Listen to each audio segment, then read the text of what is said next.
ચાલો ફ્રેન્ડ્સ, આજે આપણે બનાવીશું ભરેલા મરચાં, કાઠિયાવાડી સ્પેશિયલ.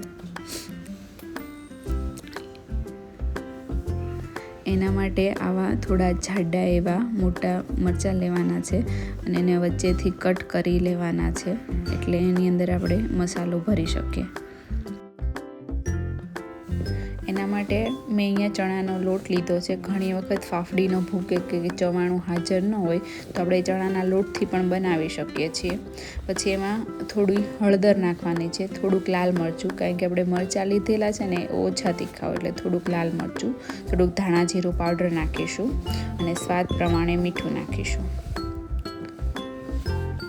પછી એમાં ઝીણું કાપેલું લસણ નાખવાનું છે, થોડોક ગોળ, તમે જરૂર પ્રમાણે વધારે ઓછો કરી શકો છો, અને ધાણા નાખવાના છે અને થોડો લીંબુનો રસ નાખીશું.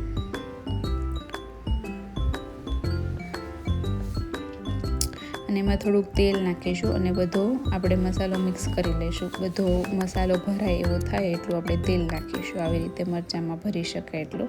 પછી જે આપણે કાપીને તૈયાર કર્યા હતા મરચાં, એમાં આવી રીતે આપણે મસાલો ભરી દઈશું બધા મરચાંની અંદર. તો આપણે મરચાં તૈયાર છે. હવે એને આપણે લોખંડની લોઢી ઉપર બધા મરચાંને ગોઠવી દઈશું ચડવા માટે. અને બધા મરચાં થઈ જાય પછી ઉપરથી થોડુંક તેલ નાખીશું અને બધી સાઈડ જરા ફેરવીને ચડવા દઈશું. એક સાઈડ થોડાક ચડી જાય પછી એને આપણે આવી રીતે ફેરવી દઈશું, એટલે એવી રીતે બધી સાઈડ ફેરવીને મરચાં આપણે તૈયાર કરી લઈશું. તો તૈયાર છે આપણા ભરેલા મરચાં, જે બાજરીના રોટલા સાથે પણ ખૂબ જ સરસ લાગે છે.